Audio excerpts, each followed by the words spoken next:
हमके ले चली राम जी अपन नगरी। अपन नगरी जी अवध नगरी।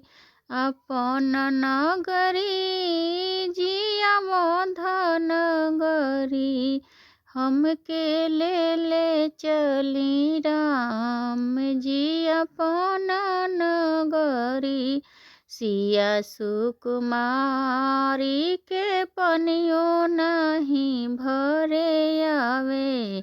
सिया सुकुमारी के पनियो नहीं भरे आवे। नीति उठी चरण पाखार बिरउरी।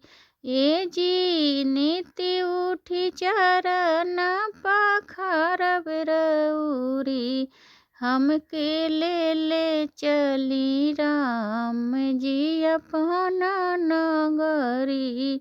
हमके ले चली राम जी अवध नगरी।